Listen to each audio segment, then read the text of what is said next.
오늘은 표현의 지표에 대해 이야기하는 첫 번째 시간입니다. 바로 지난 시간에 이야기한 위대한 지교성 정리 모두 기억하시죠? 이 정리는 주어진 유한군의 모든 가능한 기약 표현들에 대해 참 많은 정보를 담고 있는데요. 여기 식에 등장하는 여러 첨자들의 경우의 수가 워낙 많다 보니 하나하나 다 계산을 해보는 건 너무나도 피곤한 일이에요. 계산은 조금 덜 하면서 중요한 정보는 잘 뽑아낼 방법이 없을까? 라는 질문에 대한 상당히 괜찮은 답이 바로 표현의 지표예요. 본론으로 들어가기 전에 잠깐 용어 번역에 대해 조금 이야기해 볼까 해요. 지표라는 단어는 영어 단어 캐릭터의 번역인데요.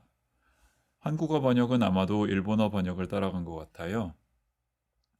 지표와 비슷한 말로는 특징, 특성, 표식 등이 있어요. 저는 개인적으로 지표보다는 특성이나 특징이 더 좋은 선택이 아니었을까 하는 생각을 해요. 무엇보다도 지표라는 한국어 번역에 해당하는 영어 단어가 하나 더 있거든요. 인덱스라고. 아무튼 이미 널리 사용되고 있는 번역을 무시할 수는 없으니 저도 지표라는 번역을 계속 따르기로 하겠습니다. 표현의 지표의 수학적인 정의를 소개합니다. 어떤 유한군이 하나 있고요. 그 군의 유니터리 표현이 하나 있어요. 표현이 기약인지 가약인지는 구분하지 않아도 돼요. 표현의 지표는 표현 하나에 함수 하나를 대응시키는 규칙인데요. 군의 원소의 표현이 행렬 형태로 주어졌을 때 그 행렬의 대각합, trace를 취한 결과를 함수로 잡는 거예요. 표현이 유니터리 표현이면 지표는 지난 시간에 정의한 유니터리 함수 조건을 당연히 만족하죠. 행렬 여러 개를 곱한 다음 대각합을 취한 결과는 곱에 들어오는 행렬들의 순서를 원순열 방식으로 돌려도 변하지 않는다는 사실이 잘 알려져 있어요. 이 사실을 이용하면 서로 동형인 두 표현의 지표는 항상 같다는 사실도 쉽게 확인할 수 있어요. 정의로부터 쉽게 알아낼 수 있는 지표의 기본 성질 세 가지만 먼저 짚어볼게요.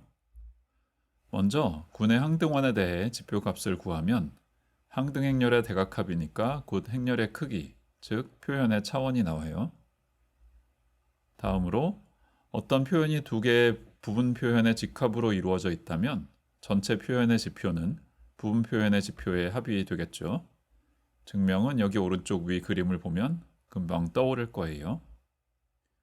마지막으로 두 표현 D1, D2의 텐서 곱으로 큰 표현을 만들었다면 큰 표현의 지표는 D1, D2 각각의 지표의 곱과 같아요. 증명은 여기 오른쪽 아래 한 줄씩을 보면 금방 생각이 날 거예요. 예시를 들 때면 늘 찾아오는 친구, 순열군 S3이에요.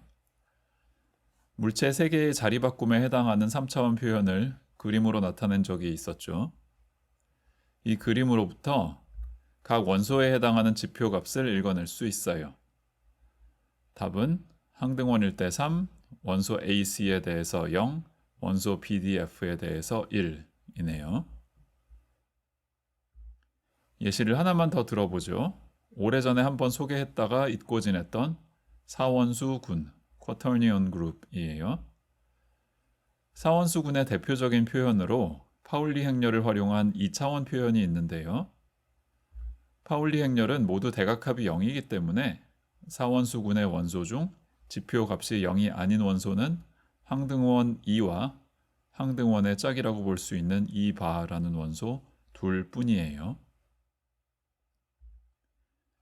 지난 시간에 위대한 직교성 정리 설명할 때 함수 공간의 내적 개념도 함께 이야기했죠. 대각합을 통과하고 남은 표현의 지표도 여전히 유니터리 함수이니까 내적 개념은 그대로 유효해요. 지난번에 유니터리 함수의 내적을 어떻게 정의했는지 혹시 그새 잊은 분이 있을까봐 다시 적어 두었어요. 이번 시간부터 나올 수식 전개를 조금 더 간소화하기 위해서 내적의 규격을 조금 바꾸려고 해요. 별게 아니라 군의 원소에 대한 합을 한 후에 군의 차수로 나누기만 하면 돼요. 규격 변경을 잊지 않기 위해 표기법도 두 함수 사이에 막대기를 넣는 식으로 살짝만 바꾸기로 하죠. 지금부터 잠시 가약 표현들은 접어두고 기약 표현들에 집중해 보죠. 제가 언젠가부터 서로 다른 기약 표현들을 구분하는 첨자로 그리스 문자로 시그마 등을 쓰고 있는데요. 기약 표현에 해당하는 지표들에게도 같은 첨자를 붙여주기로 해요. 그러면 조금 아까 새로 정의한 내적 기준으로 적었을 때 기약 표현들 사이에는 아주 간단한 직교성이 성립합니다. 첨자가 위에 붙느냐 아래에 붙느냐 차이는 유니터리 함수들이 이루는 벡터 공간에서는 별로 중요하지 않아요. 방금 소개한 지표의 직교성 정리는 지난 시간에 증명한 위대한 직교성 정리의 따름 정리로 볼 수 있어요. 증명도 아주 간단해요. 일단 위대한 직교성 정리를 그대로 적고요. 행렬의 대각합으로 지표를 구성하기 위해 첨자 ij를 갖게 놓고 더하고 첨자 kl을 갖게 놓고 더해요. 좌변에는 더 이상 할 일이 없고요. 우변에서는 서로 다른 첨자들이 교차되면서 더해진다는 점을 조심스럽게 따라가면 표현의 차원이 나와요. 어느새 증명이 끝났네요. 표현의 직교성 정리와 조금 더 친해지기 위해 예시를 들고 계산을 해보죠. 순열군 S3의 기약 표현 3종류와 가약 표현 하나에 대해 지표를 미리 다 계산해서 표로 만들어 두었어요. 직교성 정리는 기약 표현 기준으로 적혀 있으니까 마지막 줄에 가약 표현은 잠시 접어두고 기약 표현에 집중해 보죠. 지표를 일반적으로 지칭하는 그리스 문자 카이는 생략하고 1차원 자명 표현을 1 플러스, 1차원 비자명 표현을 1 마이너스, 2차원 표현을 2라고 표기하기로 하죠. 직교성 정리가 잘 성립하는지 간단한 계산으로 확인할 수 있어요. 총 6가지 경우를 따져주어야 하니 조금 귀찮기는 하지만 계산에 어려운 점은 아무것도 없고요. 지난 시간에 위대한 직교성 정리의 예시를 계산해 봤을 때와 비교해 보면 지표를 도입해서 계산량은 분명히 많이 줄였는데 여러 기약 표현에 관한 중요한 정보는 대체로 잘 살렸다는 사실을 확인할 수 있죠. 지표의 직교성을 이용해 이해할 수 있는 아주 중요한 사실이 하나 더 있어요. 전에 유니터리 함수들이 이루는 공간이 실수 기반 벡터 공간이고 그 공간의 차원은 군의 차수와 같다고 했잖아요. 기약 표현의 지표들은 그 벡터 공간의 원소들이면서 서로 정규 직교 조건을 만족해요. 여러분들 모두 선형대수 시간에 잘 배운 것처럼 정규 직교 조건을 만족하는 벡터들은 서로 선형 독립이고요.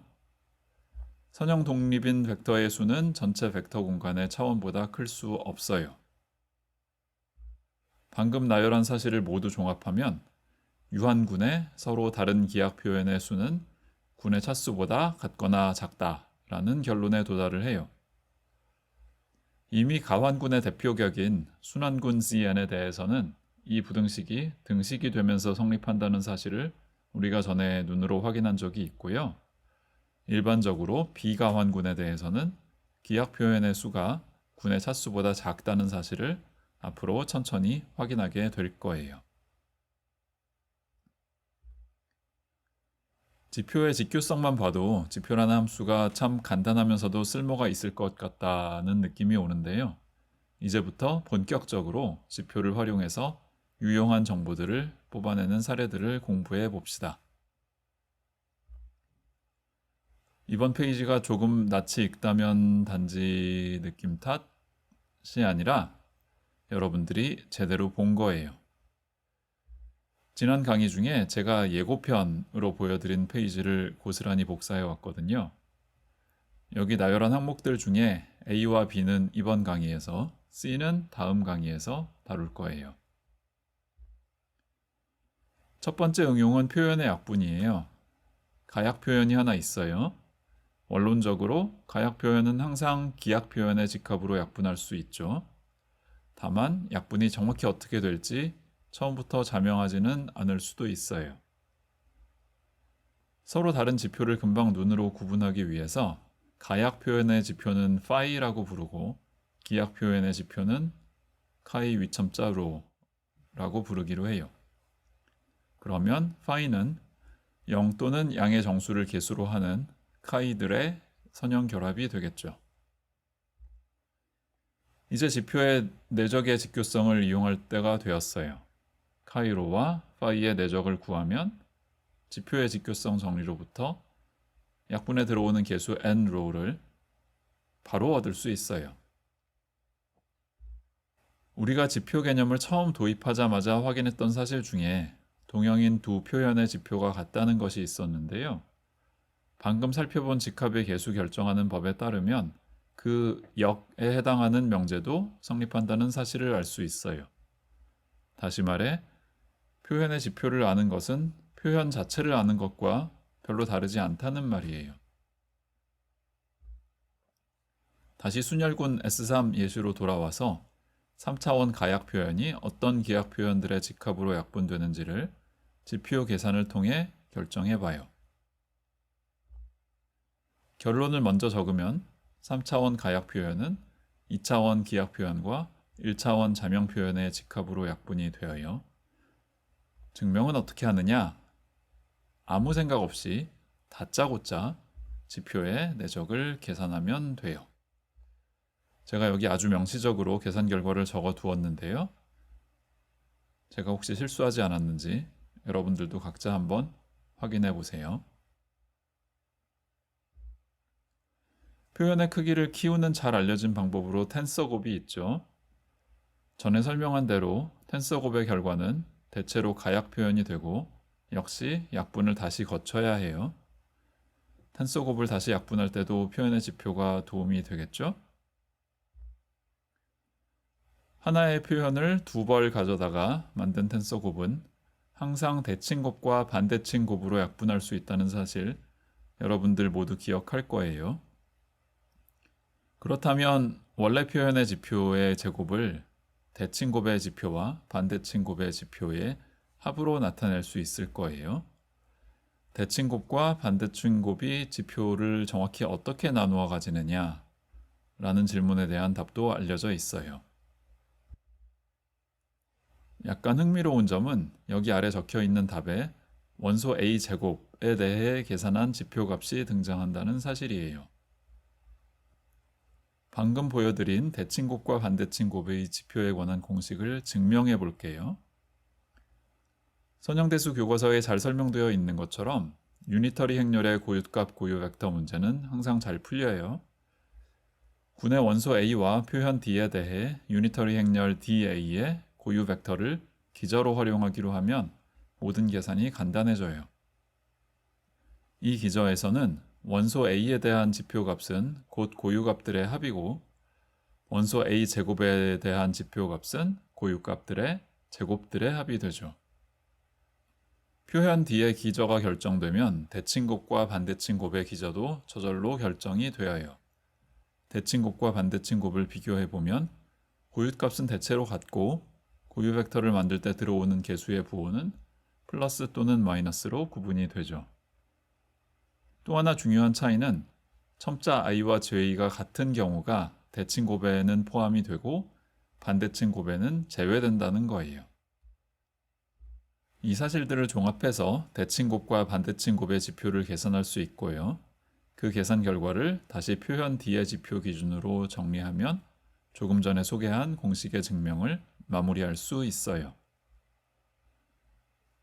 순열군 S3 예시로 돌아와서 1차원 표현들은 텐서 곱 결과가 재미없으니까 2차원 표현에 집중하면 앞에서 본 공식을 확인하기 위해 필요한 데이터는 여기 표에 적은 것과 같아요.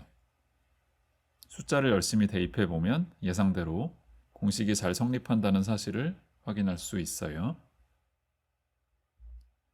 우리가 전에 대칭곱, 반대칭곱 처음 공부했을 때에도 순열군 S3의 2차원 기약 표현을 예시로 들었는데요. 그때 반대칭곱에 해당하는 표현이 1차원 비자명 표현이라는 사실은 행렬식 determinant 개념을 이용해 알아낼 수 있었어요.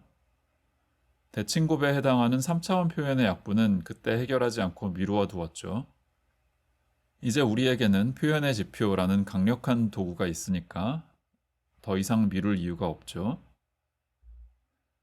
우리가 원하는 답은 여기 첫째 줄에 이미 적혀 있고요. 증명 방식은 두 가지를 생각해 볼 수 있어요.